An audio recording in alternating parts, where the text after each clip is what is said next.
आणि आता पाहूयात कृषी क्षेत्रातल्या काही महत्त्वाच्या बातम्या। राज्यात दमदारपणे दाखल झालेला मान्सून विदर्भातच रेंगाळल्यानं खरीप पेरण्या रखडलेल्या आहेत। आतापर्यंत केवळ 12% पेरण्या झालेल्या आहेत।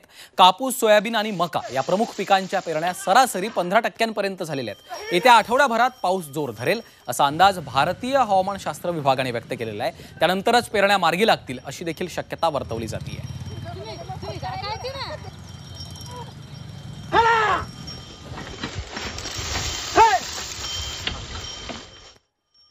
पुण्याच्या माळशेज परिसरातील घाटमाथ्यावर पावसाचं आगमन झालेलं आहे। त्यामुळे शेतकऱ्यांची सध्या भात पेरणीला वेग आलेला आहे। गेल्या वर्षीपेक्षा यंदा मान्सून लवकर आल्यामुळे शेतकऱ्यांमध्ये आनंदाचं वातावरण आहे। मान्सूनचं आगमन लवकर झाल्यामुळे शेतकऱ्यांमध्ये आनंदाचं वातावरण आहे आणि या ठिकाणाहून आढावा घेतलाय आमचे प्रतिनिधी हेमंत चापुडे यांनी।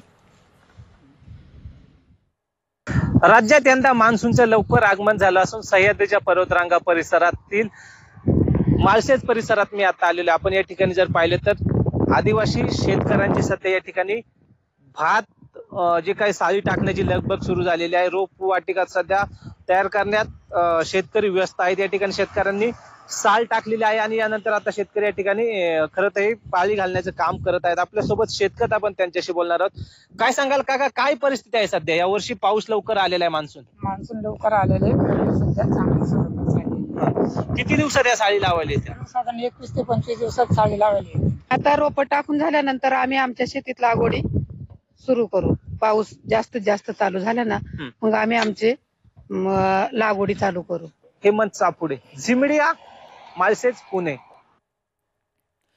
नांदेड जिल्ह्यात पावसाअभावी पेरण्या खोळंबलेल्या आहेत। मशागतीची कामं अंतिम टप्प्यात आली आहेत। मात्र पेरणी योग्य पाऊस न झाल्यामुळे शेतकऱ्यांचे डोळे आभाळाकडे लागलेले आहेत। अनेक भागात कमी पाऊस झाल्यामुळे पेरणी करण्यासाठी शेतकरी वाट पाहत आहेत आणि याचा आढावा घेतला आहे आमचे प्रतिनिधी सतीश मोहिते यांनी।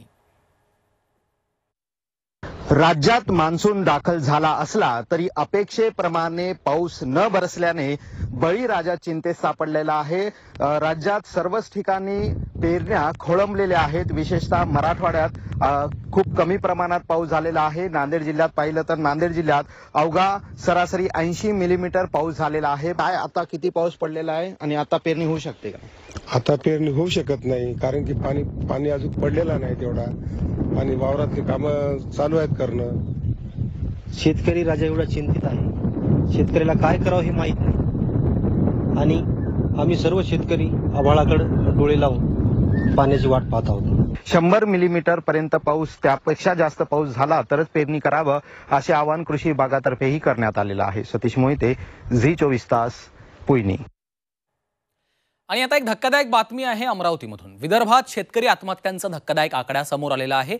पश्चिम विदर्भात जानेवारी ते मे या 5 महिन्यात 461 शेतकऱ्यांनी आत्महत्या केली आहे। अमरावती विभागीय आयुक्त कार्यालयाकडून शेतकरी आत्महत्यांची आकडेवारी जाहीर करण्यात आलेली आहे। त्यामध्ये एकट्या अमरावती जिल्ह्यात गेल्या 5 महिन्यात 143 शेतकऱ्यांनी आत्महत्या केल्या।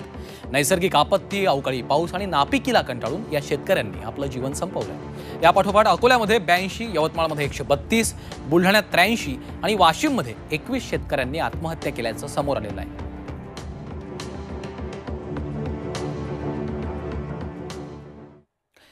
आणि आता राज्यभरातल्या इतर महत्त्वाच्या बातम्यांचा वेगवान आढावा घेऊयात। रायगड जिल्ह्यात 4 दिवसांच्या विश्रांतीनंतर पावसानं पुन्हा हजेरी लावली। त्यामुळे दक्षिण रायगडमध्ये शेतकऱ्यांनी आता भात लावणीला सुरुवात केली आहे। जमीन नांगरून चिखल करणं, रोप खणून त्याची लागवड करणं अशी कामं सुरू झाली आहेत। जिल्ह्यात यंदा 98,000 हेक्टर क्षेत्रावर भात लागवडीचं उद्दिष्ट कृषी विभागाने ठेवलं आहे।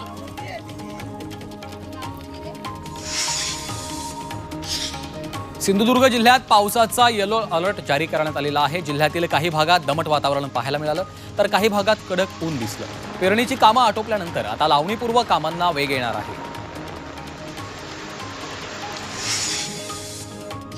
बीड जिल्ह्यामध्ये सुरुवातीला चांगला पाऊस झाल्यानं शेतकऱ्यांनी पेरण्या केल्या। मात्र आता गेल्या आठवड्याभरापासून पावसाने दडी मारली आहे। त्यामुळे आता शेतकऱ्यांवर दुबार पेरणीचं संकट ओढवण्याची शक्यता आहे।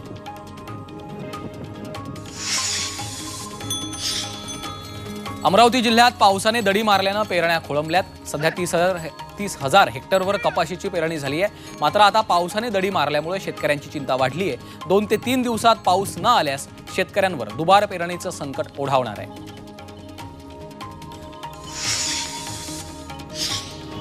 मावळमध्ये कृषी सेवा केंद्रावर शेतकऱ्यांना युरिया खताचं वाटप करण्यात आलं. खताचा तुटवडा जाणवू नये म्हणून कृषी विभागाच्या वतीनं याचं नियोजन करण्यात आलंय. त्यामुळे शेतकऱ्यांना देखील योग्यरित्या खत मिळालंय.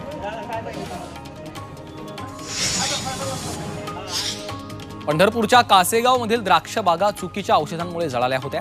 या प्रकरणी आता कृषी संचालकांनी गुन्हे दाखल करण्याचे आदेश दिले. द्राक्ष बागांवर बुरशी फवारणी औषध फवारल्यानं द्राक्ष बागा जळाल्या होत्या. या प्रकरणी तक्रारीनंतर आता कारवाई करण्यात आली आहे. वर्ध्यात पुरेसा पाऊस न पडल्यामुळे पेरण्या रखडल्यात. वर्धा जिल्ह्याच्या 8ही तालुक्यात आतापर्यंत केवळ 2 ते 3% पेरण्या झाल्यात. त्यामुळे शेतकऱ्यांवर दुबार पेरणीचं संकट येण्याची शक्यता आहे. दुबार पेरणी करण्यासाठी कृषी विभागाने बियाणं द्यावेत अशी मागणी देखील शेतकरी करतायत.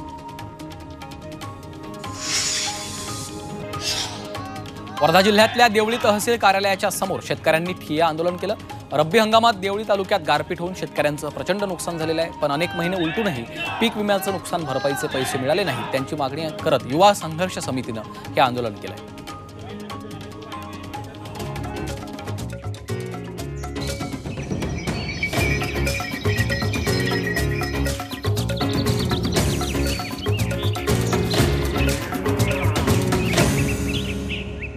पीक पाणी पॉवर्ड बाय नेचर केअरचे सेंद्रिय खत ग्रीन हार्वेस्ट दाणेदार.